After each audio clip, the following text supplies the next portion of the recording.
السلام علیکم ورحمۃ اللہ وبرکاتہ۔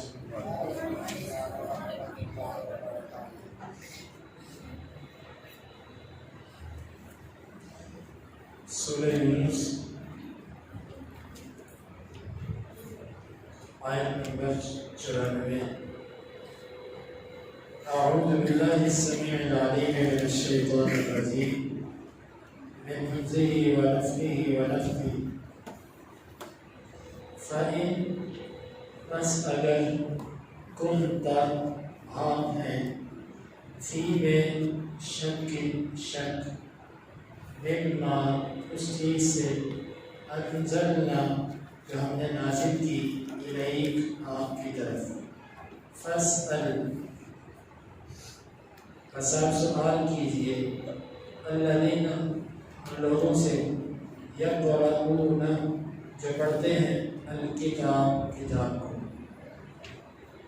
من سے قبلک آپ سے پہلے، لقد البتہ تحقیق جاءت آیا ہے آپ کے پاس الحق حق من ربک تیرے رب کی طرف سے، فلا تکونن بس آپ ہرگز نہ ہوئیے گا من الممترین شک کرنے والوں میں سے، ولا تکونن اور آپ ہرگز نہ ہوئیے گا من الذین ان لوگوں میں سے کذبوا جنہوں نے جھٹلایا بآیات اللہ اللہ کی آیات کو، فتکون پس آپ ہو جاؤ گے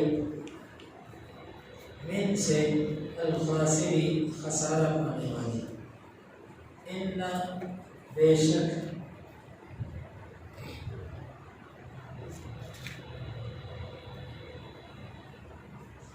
فَإِن كُنتَ فِي شَكٍّ مِّمَّا أَنزَلْنَا إِلَيْكَ پس اگر آپ شک میں ہیں اس سے جو ہم نے آپ کی طرف اتارا، فَاسْأَلِ الَّذِينَ يَقْرَؤُونَ الْكِتَابَ مِن قَبْلِكَ پس آپ ان سے سوال کیجئے جو آپ سے پہلے کتاب پڑھتے تھے، لَقَدْ جَاءَكَ الْحَقُّ مِن رَّبِّكَ یقیناً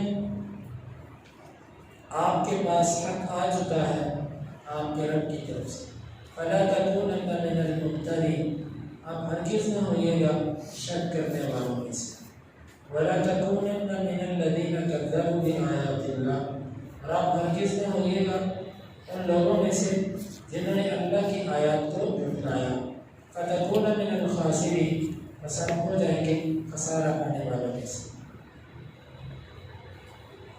اس آیت مبارکہ میں اللہ تعالیٰ نے فرمایا کہ اگر آپ شک میں ہیں اس سے جو ہم نے نازل کیا آپ کی طرف کہ وہ حق ہے کہ نہیں ہے، تو آپ اس طرح کیجئے کہ آپ ان لوگوں سے پوچھ لیں جو آپ سے پہلے کتاب پڑھتے تھے، یعنی یہودی اور عیسائی، کیا ان کی کتابوں میں آپ کے بارے میں پیشین گوئی موجود ہے کہ نہیں، ان کی کتابوں میں آپ کا تذکرہ موجود ہے کہ نہیں، آپ ان سے پوچھیں، آپ کو یقین ہو جائے گا کہ واقعتاً یہ قرآن مجید پر میری نبوت حق ہے۔ یہاں پر ایک سوال پیدا ہوتا ہے کہ نبی کی شان تو بہت بلند ہوتی ہے، سب سے کامل طاقتور اقوا ایمان جو ہوتا ہے وہ ایک نبی کا ہوتا ہے، تو کیسے ممکن ہے کہ ایک نبی اور پھر نبیوں کا ایمان وہ شک کرے، حتیٰ کہ اللہ تعالیٰ کہیں کہ اگر آپ شک میں ہو تو اس کے مفسرین نے مختلف جوابات لکھے ہیں۔ پہلی بات یہ ہے کہ یہ خطاب اللہ کے نبی صلی اللہ علیہ وسلم کو کیا جا رہا ہے، لیکن مراد اس سے پورے یہود، نصارہ اور مشرکین مکہ یعنی کفار کو مراد کیا جا رہا ہے۔ اللہ تعالیٰ نے کفار سے خطاب کیوں نہیں کیا؟ دوسرے لفظوں میں اس کو یوں کہہ لیجیے کہ کفار اس قابل نہیں کہ اللہ تعالیٰ ان سے خطاب کرے۔ بعض دفعہ ایسے ہوتا ہے کہ خطاب کیا جاتا ہے اور بعض دفعہ نہیں کیا جاتا، تو یہاں پر مخاطب اللہ کے نبی صلی اللہ علیہ وسلم ہے اور مراد اس سے تمام کے تمام کافر لیے جا رہے ہیں، پہلی بات۔ دوسری بات یہ ہے، یہ سوال ایک فرضی انداز میں پیش کیا جا رہا ہے، فرضی انداز میں کہ آپ کو شک تو نہیں ہو سکتا، لیکن اگر کبھی ایسا ہو تو آپ اہل کتاب آپ سے پوچھ بھی سکتے ہیں کہ ان کی کتابوں میں آپ کا تذکرہ موجود ہے کہ نہیں. جس طرح کے اور یہ فرضی انداز کی اور مثالیں بھی قرآن مجید کے اندر موجود ہیں. اس طرح کہ اللہ تعالیٰ قیامت کے دن عیسیٰ علیہ السلام سے کہے گی أَأَنْتَ قُلْتَ لِلنَّاسِ اتَّخِذُونِي وَأُمِّيَ إِلَٰهَيْنِ مِن دُونِ اللَّهِ، کیا تو نے یہ کہا تھا لوگوں سے کہ مجھے اور میری والدہ کو معبود بنا لو اللہ کے سوا؟ آگے سے عیسیٰ علیہ السلام کہتے ہیں إِن كُنْتُ قُلْتُهُ فَقَدْ عَلِمْتَ، اگر میں نے یہ کہا ہے تو تجھے پتا ہے، اور میں نے نہیں کہا یہ تجھے گا. اگر میں نے کہا ہوتا تو تجھے پتا ہوتا، جب تجھے نہیں پتا تو اس کا مطلب ہے میں نے نہیں کہا. تو یہ ایک فرضی انداز ہے کہ نبی ان کنت فی شک، اگر آپ شک میں ہو نہیں سکتا کہ آپ شک میں، لیکن اگر کبھی آپ کو ایسی کیفیت ہو تو آپ اہل کتاب سے جا کے پوچھ لیں کہ ان کی کتابوں میں آپ کا تذکرہ موجود ہے، ان کی کتابوں میں قرآن کا تذکرہ موجود ہے. یہاں پر ایک نکتے کی بات ہے، اس کو اپنے ذہنوں میں بٹھائیے گا. جس وقت تورات اور انجیل نبی صلی اللہ علیہ وسلم کے زمانہ میں تھی، اس وقت اللہ تعالیٰ نے فرمایا کہ جاؤ ان سے پوچھو ان کی کتابوں میں آپ کا تذکرہ ہے کہ نہیں ہے. اب یہودی اور عیسائی اور مشرکین مکہ دن رات قرآن کو غلط ثابت کرنے کی کوشش کرتے تھے. اگر اس وقت قرآن مجید کا تذکرہ ان کی کتابوں میں نہ ہوتا، نبی صلی اللہ علیہ وسلم کا تذکرہ ان کی کتابوں میں نہ ہوتا، تو وہ شور مچاتے ہوئے آپ کے پاس آ جاتے ہیں کہ تیرے قرآن میں آیا کہ تذکرہ ہے، بتا کہاں پر ہے. بات سمجھ آئی؟ اس وقت یہودیوں عیسائیوں نے اعتراض نہیں کیا اسلام پر، مشرکین مکہ نے اس وقت اعتراض اسلام پر نہیں کیا. حالانکہ ان کو سب سے زیادہ ان کو کوشش ان کی یہ تھی، سر توڑ کوشش تھی کہ کسی نہ کسی طرح ہم قرآن پر اعتراض کریں. جب اس وقت کے یہودی اور عیسائی اور مشرکین مکہ آج کے کفار کے بڑے، وہ اسلام کے قرآن کی اس آیت کو غلط ثابت نہیں کر سکے. تو آج اگر کوئی عیسائی یہ کہے کہ ہماری کتاب میں تو تذکرہ نہیں ہے، یہودی یہ کہے کہ ہماری کتاب میں تو تذکرہ نہیں ہے، مشرکین مکہ ایسی بات کہیں، ان کے آج مشرکین سے مراد موجودہ مشرکین یہ ایسی اگر بات کہیں، تو ہم اس کا جواب آسانی سے یہ دیں گے کہ تم نے تحریف کی، تم نے تحریف کی. اگر تمہاری بات درست ہوتی تو تمہارے بڑے قرآن پر اعتراض کرتے ہوئے ہوتے، جبکہ تاریخ اس بات کی گواہ ہے کہ مشرکین نے اسلام پر جتنے اعتراضات کیے سب کے جواب اللہ نے قرآن میں دے دیے. اگر تمہارا یہ اعتراض برحق ہوتا تو اس کا جواب بھی قرآن میں آتا. معلوم ہوتا کہ تمہارے بڑے بھی جانتے تھے کہ واقعتاً تذکرہ موجود، اسی لیے وہ بولے نہیں.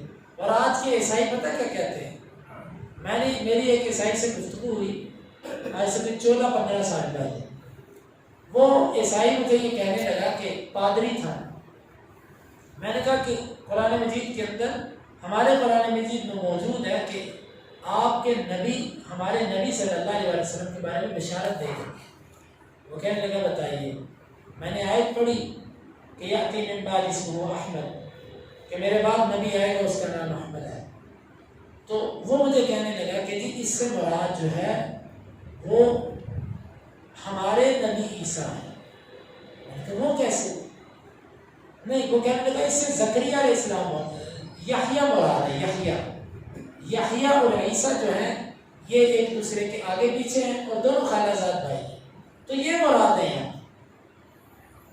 میرے جواب آگے سے الحمدللہ یہ ہے کہ بھئی تم یہ بتلاؤ کہ تم کہتے ہو کہ اس سے مراد عیسیٰ علیہ السلام ہے یا اس سے مراد یحییٰ علیہ السلام ہے. دونوں میں سے جس کو بھی تم کہتے ہو، ایک پہلے تھا ایک بعد میں تھا.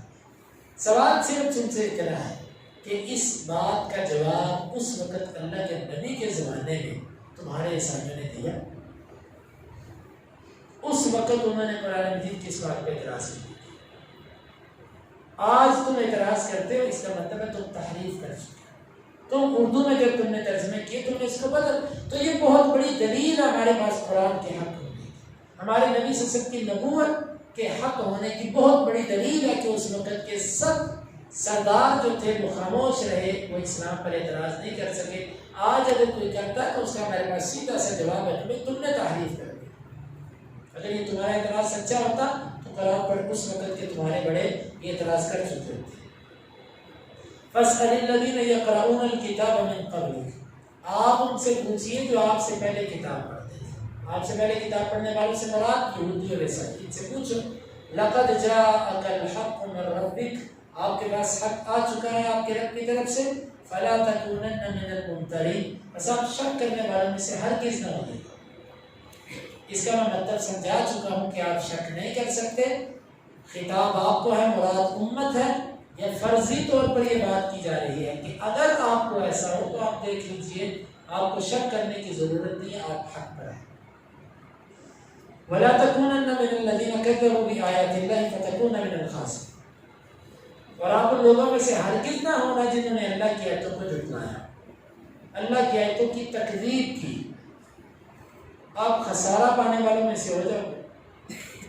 اس آیت کا مطلب یہ ہے نبی تو کبھی بھی ان لوگوں میں سے نہیں ہو سکتا.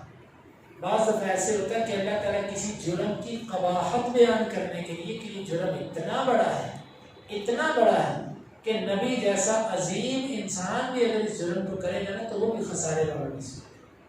تو نبی صلی اللہ علیہ وسلم آپ ایسا ہرگز نہ کیجیے گا مگر خسارہ والوں میں سے ہو جائیں گے آپ. تو مراد یہاں پر بھی ہمیں ہی ڈرانا ہے کہ جب نبی ایسا عمل کرے تو خسارے میں چلا جائے گا، تو تم اگر کرو گے تو کیا بنے.